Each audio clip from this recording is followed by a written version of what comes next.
Bom dia, pessoal, tudo bem com vocês? Hoje eu vou falar sobre tipos de tecido conjuntivo. Os tipos básicos de tecido conjuntivo são o tecido conjuntivo propriamente dito e os tecidos conjuntivos especiais. Eu vou começar falando sobre o tecido conjuntivo propriamente dito. O tecido conjuntivo propriamente dito é dos tecidos conjuntivos o menos diferenciado e mais genérico, preenchendo todos os espaços entre os restantes tecidos. Logo, está presente em todos os órgãos e abaixo da derme, estabelecendo a ligação entre todos. Os tipos de tecido conjuntivo propriamente dito são o frouxo, que suporta estruturas sujeitas a pouca pressão e atrito, está entre as células musculares e dá suporte ao tecido epitelial.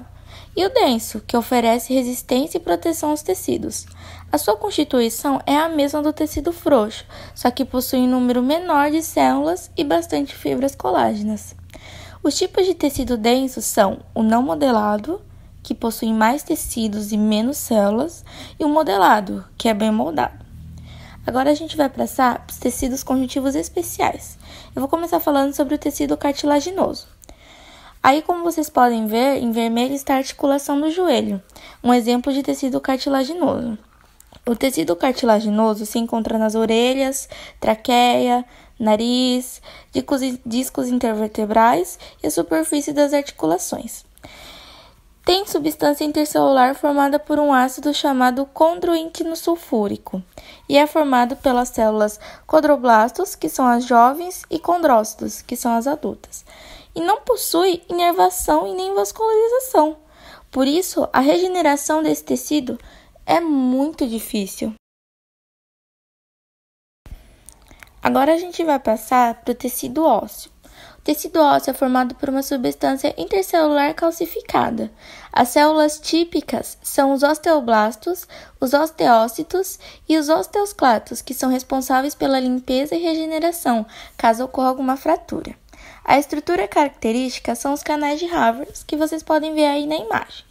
Diferente do tecido cartilaginoso, o tecido ósseo possui regeneração, então se ocorrer alguma fratura, quebrar, tem como consertar.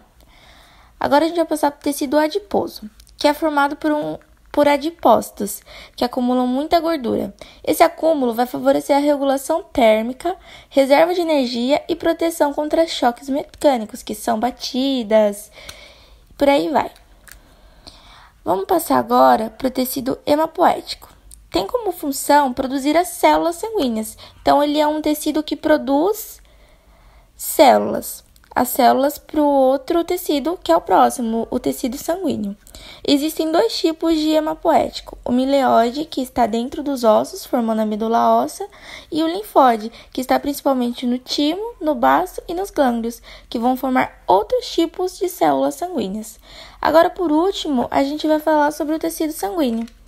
Possui uma característica muito interessante. A substância intercelular é líquida, que é o plasma, formado por água, íons, aminoácidos, vitaminas, hormônios e a glicose. Os elementos figurados, que são as células, são as hemácias, as plaquetas e leucócitos. Uma das funções da hemácia, que é muito importante, é o transporte de oxigênio. Bom, pessoal, espero que tenham gostado. Até mais!